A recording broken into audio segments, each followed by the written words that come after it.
Richard E. Byrd. Very distinguished guest for this evening is Admiral Richard E. Byrd.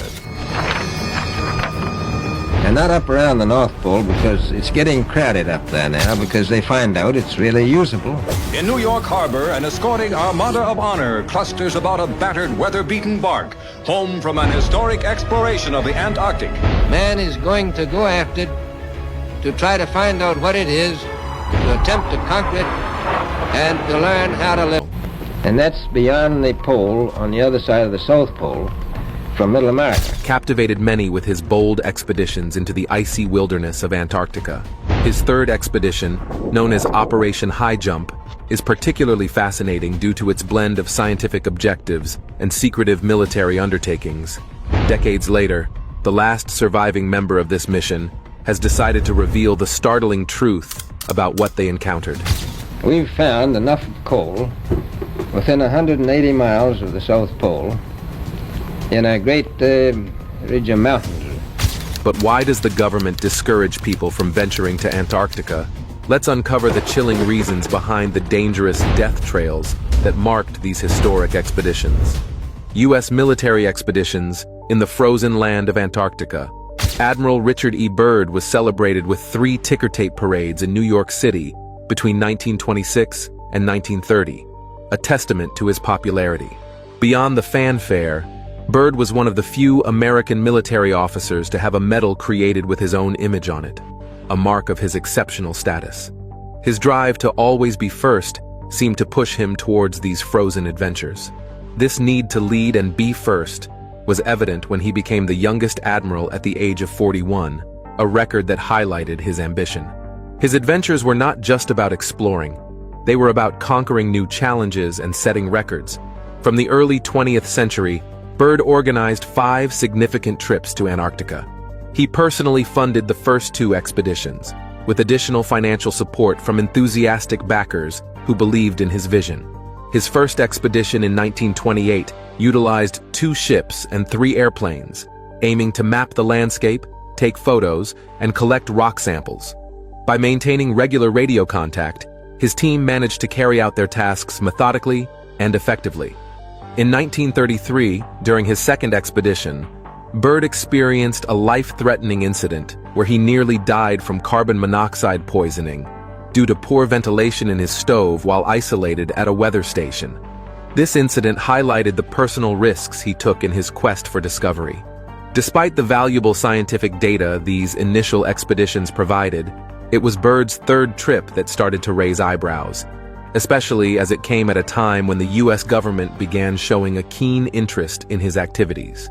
This expedition took place from 1946 to 1947 and was part of a larger effort to test U.S. military capabilities in freezing weather conditions. The challenges faced by U.S. forces during World War II, such as malfunctioning equipment in the Arctic, had exposed significant weaknesses in the military's preparedness for cold climates. Operation High Jump involved setting up a research base on the Ross Ice Shelf in Antarctica, which served both as a testing ground for military equipment and as a strategic move to possibly extend U.S. territorial claims. The task force aimed to test the durability of ships and aircraft against the harsh Antarctic conditions and to map out a significant portion of the continent, potentially to secure it strategically for future military use. Byrd, known for his fearless leadership and extensive polar experience, was an obvious choice to lead such a critical mission. The operation was considered a success and was concluded earlier than planned.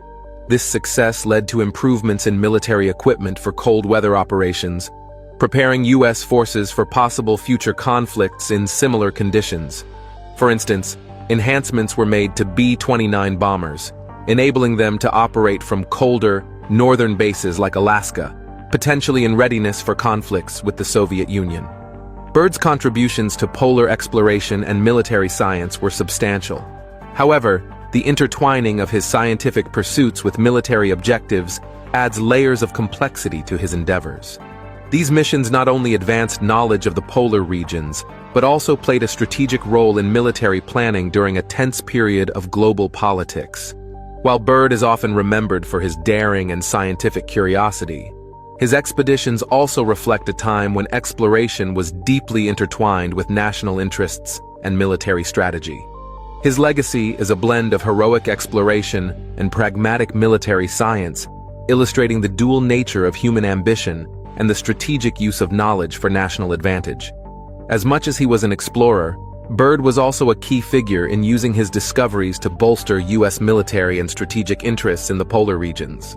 The story we often hear about a military drill in Antarctica, involving an impressive array of 14 ships, 33 aircraft, and around 4,700 heavily armed men, doesn't really add up when you think about it. Why would a simple drill require such an extensive fleet and so many troops? The arsenal included 2 destroyer tankers, 2 loaded seaplanes, and even an attack submarine, all decked out with the best weapons the Navy had to offer. For a so-called routine drill, this setup was massively over the top. This all started in late 1938, around the time when Hitler was setting the stage for World War II. He was on the lookout for any advantage, no matter how outlandish it seemed. It might seem pretty odd to think about sending soldiers to hunt for ancient, powerful artifacts on the eve of a massive global conflict, but for Hitler, it made perfect sense. Anything that could potentially help him in the upcoming war was worth exploring. Thus, he greenlit several missions, one of which was particularly confidential, and sent the SS Schwabenland to Antarctica. Aboard this ship were not only scientists and engineers, but also members of the Thule Society, a group with extremist views and a deep-seated hatred for Jews.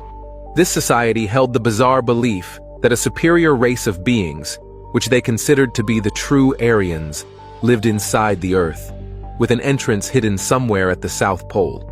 The mission of the SS Schwabenland was twofold: find a suitable spot for a top-secret underground base, and establish contact with these supposed Aryans to gain access to their advanced technologies for the war. By January 1939, the ship arrived at the Antarctic coast and began a detailed mapping operation over the next few weeks. One of the most startling discoveries during this operation was an Arctic oasis, a large area about 150 miles inland that was completely free of ice, featured warm waters, and even supported plant life, all highly unusual given the surrounding frozen landscape. This warmth was attributed to a geothermal vent under the ocean, making it an ideal spot for setting up a base, which would later be known as Nazi Base 211. Dive deeper into Byrd's daring travels as he faces dangers in the pursuit of undiscovered lands. The mysteries beneath the Antarctic. The size and scale of the military deployment for what was officially termed a drill seem excessive and suggest that there might have been more to the story. It looks more like a front for something else, perhaps a mission with hidden motives linked to Hitler's bizarre quests for supernatural advantages. So why does all this matter? If it was truly just a military drill, the investment in such a large-scale operation, far from any real conflict zones, raises eyebrows. Was it a practice run, a show of force, or a hidden agenda under the pretense of a drill?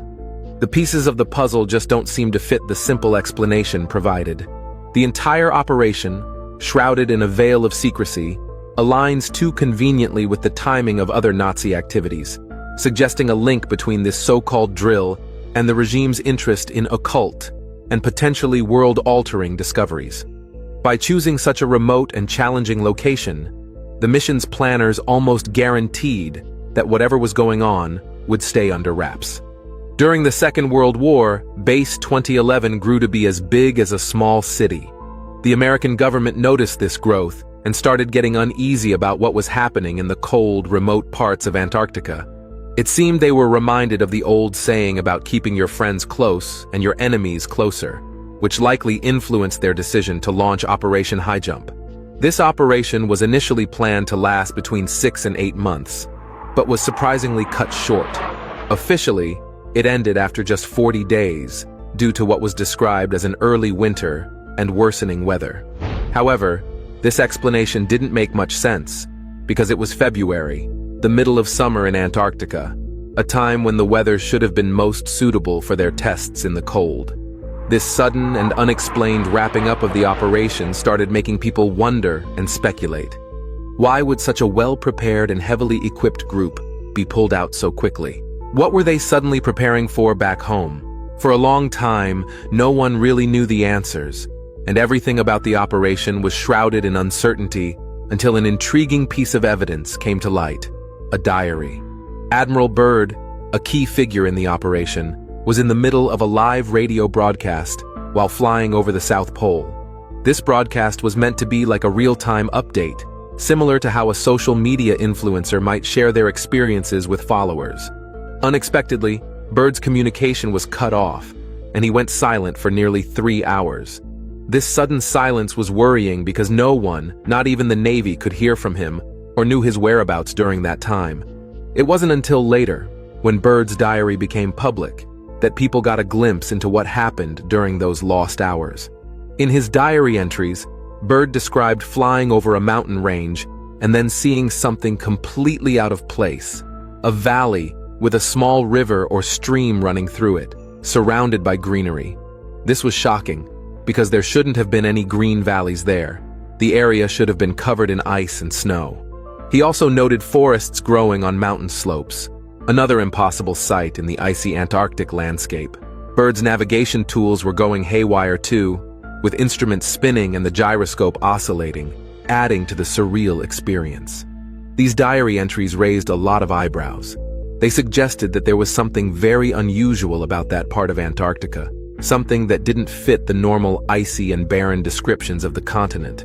People started to think that maybe the real reasons behind the abrupt end of Operation High Jump were more complex and unusual than anyone had been told. The strange conditions Byrd described were not just geographical anomalies. They hinted at a possibility that there was more to Antarctica than met the eye, possibly even things that the public wasn't supposed to know about. This led to even more speculation and theories. Was there a cover-up? What was so special about this green valley and these forests that could make the Navy end such a significant operation prematurely? The questions continued to multiply, and the answers remained elusive. What was documented in Byrd's diary provided just enough information to keep the curiosity alive, turning the operation into a subject of debate for years to come. This ongoing puzzle still invites discussion and investigation as people try to piece together the true story of what happened during Operation High Jump and why it ended so abruptly. Admiral Byrd's account of his experience in Antarctica sounds more like a wild tale than a scientific report. He claimed to have discovered a place that just doesn't fit with what we know about one of the coldest, most barren spots on the planet. The idea of finding warmth and lush greenery in such a frosty, desolate landscape is hard to believe. Byrd's notes detail an even more astonishing scene. He said he saw animals that looked like mammoths, creatures that have been extinct for thousands of years. According to his account, he flew closer to get a better look, and confirmed what he initially thought impossible. There was indeed a mammoth-like animal roaming below. This part of his story begins to stretch credibility to its limits. Things get stranger from there. Byrd described coming upon what looked like a city. Now, finding any form of a city in the icy expanse of Antarctica would be shocking enough, but Byrd's description included details of buildings shimmering with rainbow hues and streets bustling in a place where no known human had ever settled. As he approached, his aircraft started behaving oddly. It felt unusually light and didn't respond to the controls properly. Follow Admiral Byrd as he stumbles into strange and unexpected challenges during his most controversial quest: Byrd's shocking encounter with unknown forces. Then, out of nowhere, Byrd reported seeing unfamiliar aircraft approaching him. These weren't any ordinary planes. They were disc-shaped and had a glow about them.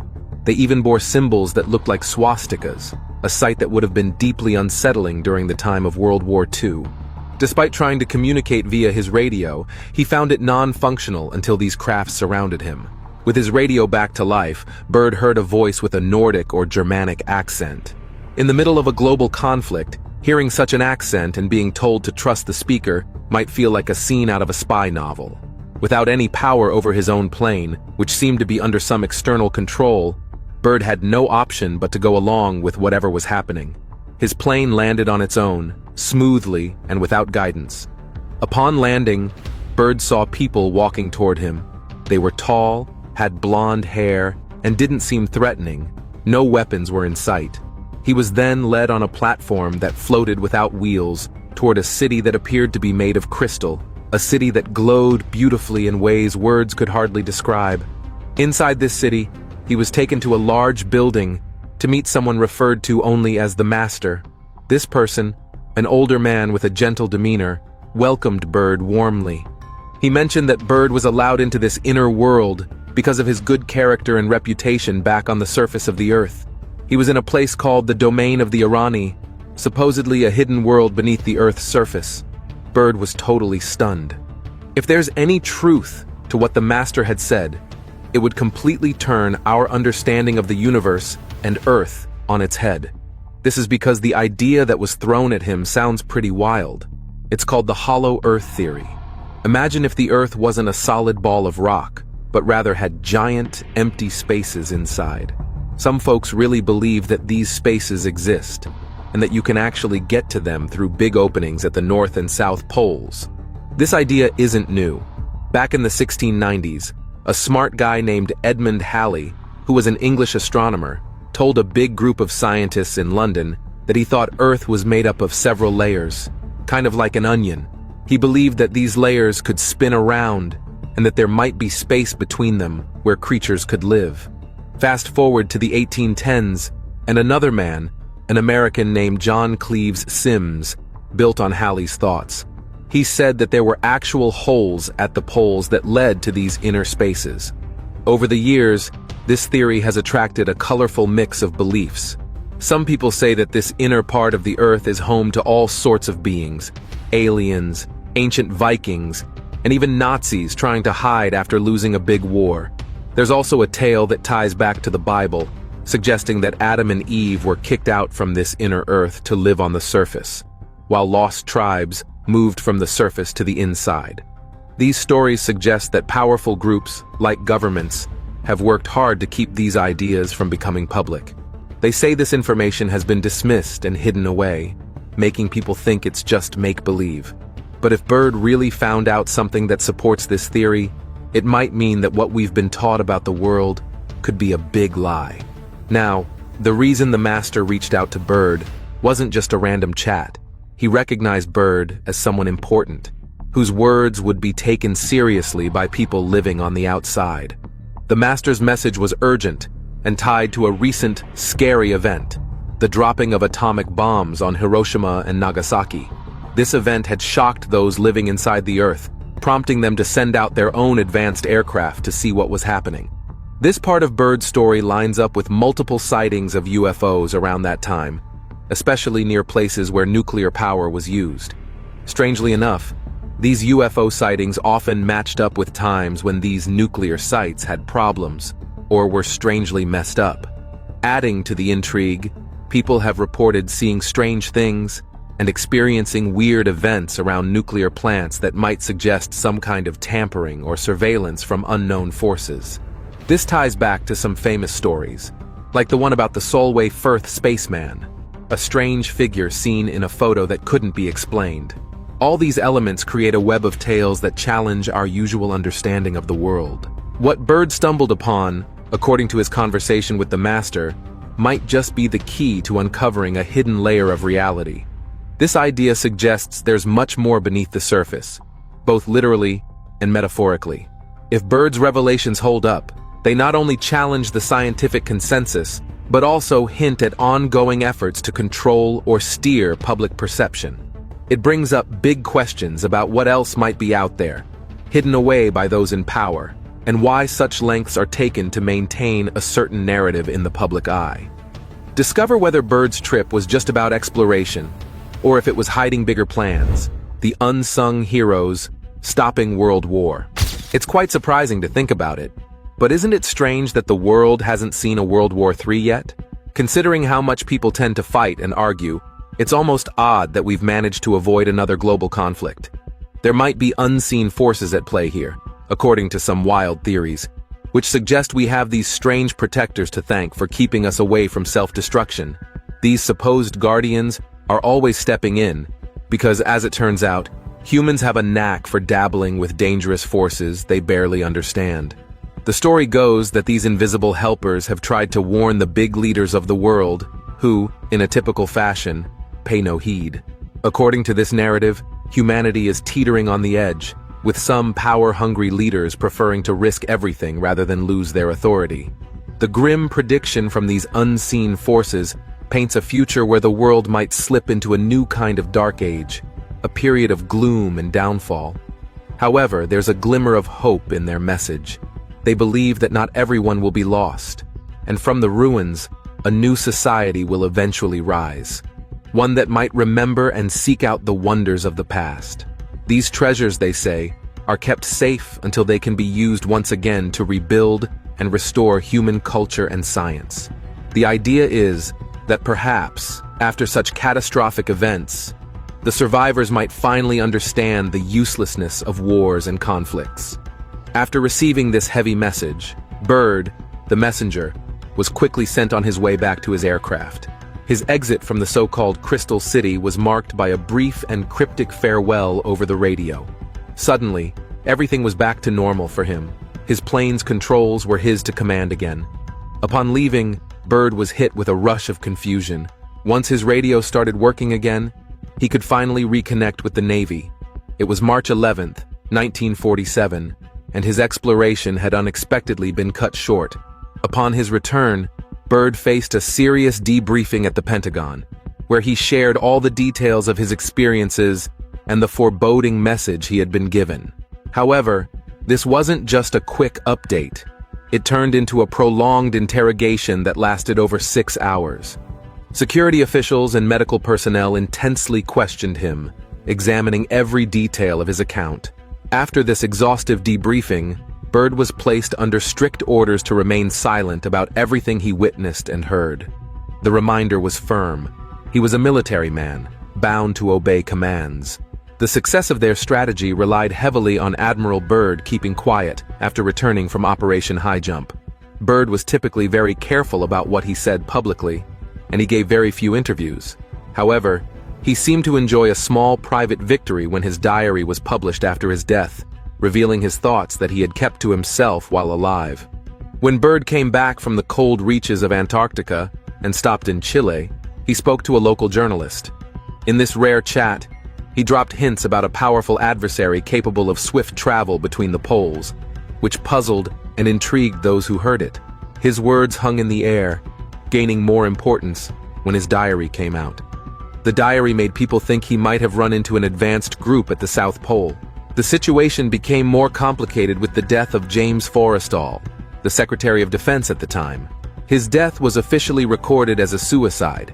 He supposedly jumped out of a window at a psychiatric ward in Maryland soon after the expedition. Forrestal had been openly supportive of the idea that aliens were real, and he had wanted to share this information with the American public.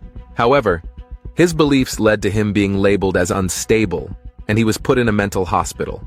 His untimely death shut down any chance he might have had to share what he knew about Operation High Jump. This closure seemed all too convenient, leading many to suspect that there was a deliberate effort to keep certain information from coming to light. These events fed into a larger story of intrigue and unanswered questions. The reluctance to disclose full details about the operation, combined with Forrestal's controversial death, pointed to a pattern of information suppression and the elimination of problematic figures.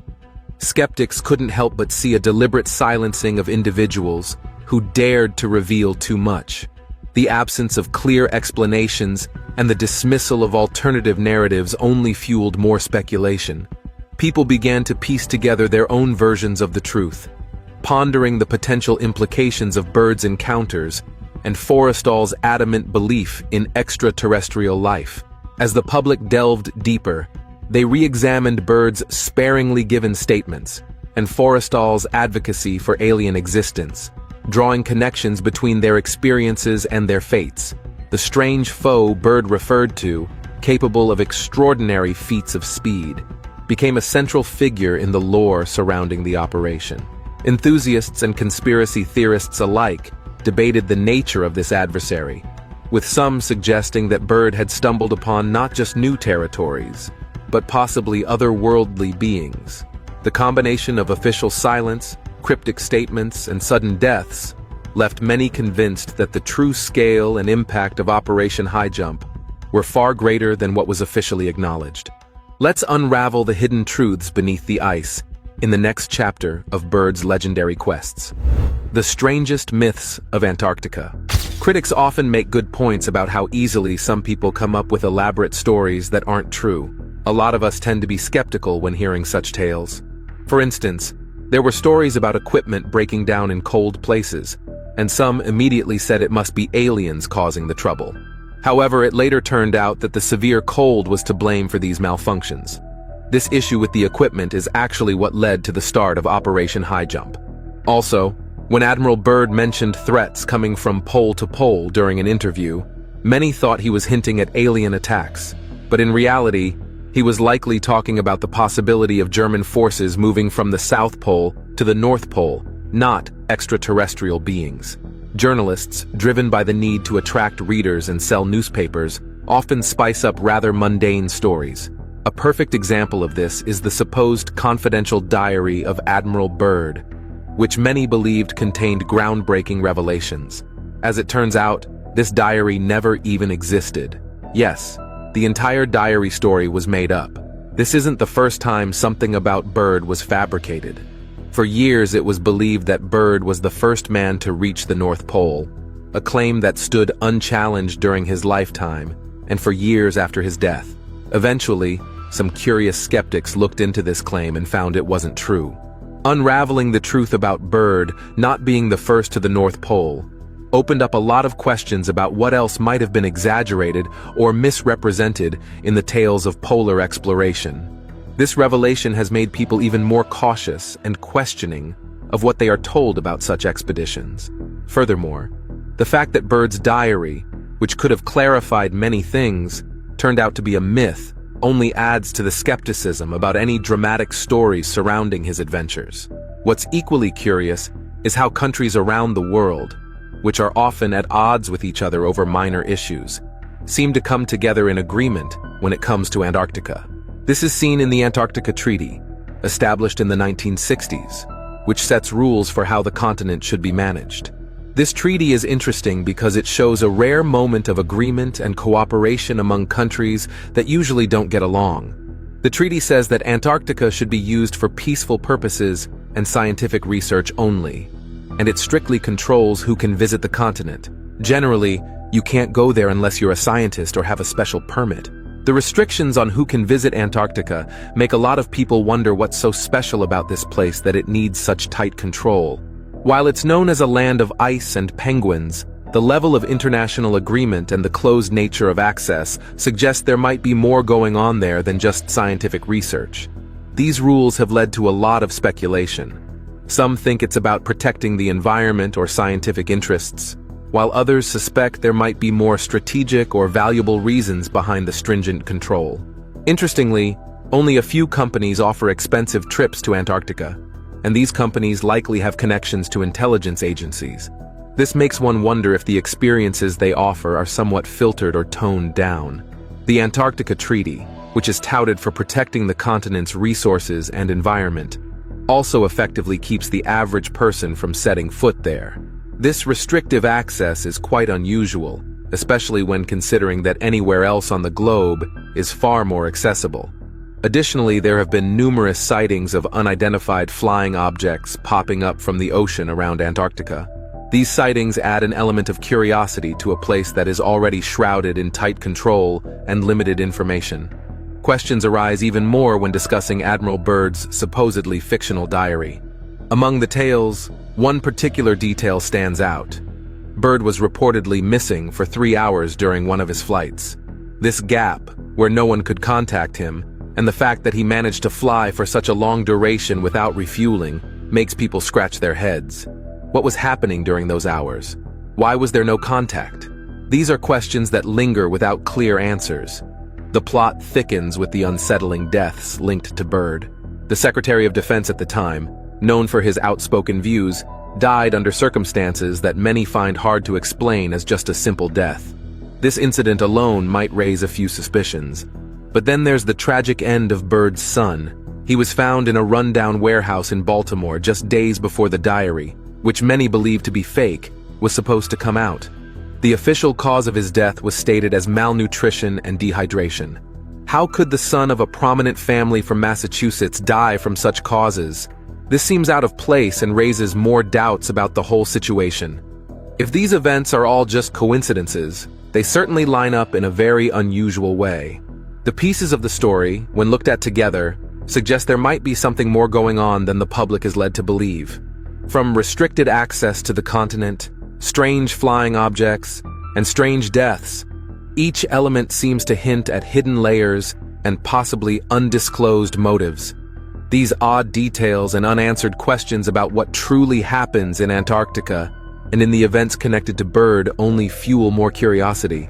People begin to wonder about the real reasons behind the tight control over who can visit Antarctica. They question the true nature of the place beyond its icy exterior and penguin populations. Why is there such a high level of agreement among countries about this one continent? Why do the stories told about it feel incomplete or sanitized? It becomes hard not to be skeptical or to take everything at face value. The more one digs into the accounts and official stories, the more it seems like there are pieces of the narrative that are not being shared. This ongoing puzzle, or rather these series of unresolved and peculiar happenings, invite even more scrutiny and demand a closer look by anyone intrigued by the strange and the unexplained.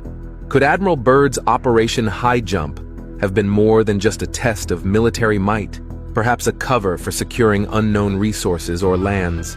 What do you think lies beneath the ice? Share your thoughts in the comments, and don't forget to like and subscribe for more intriguing explorations into history's riddles.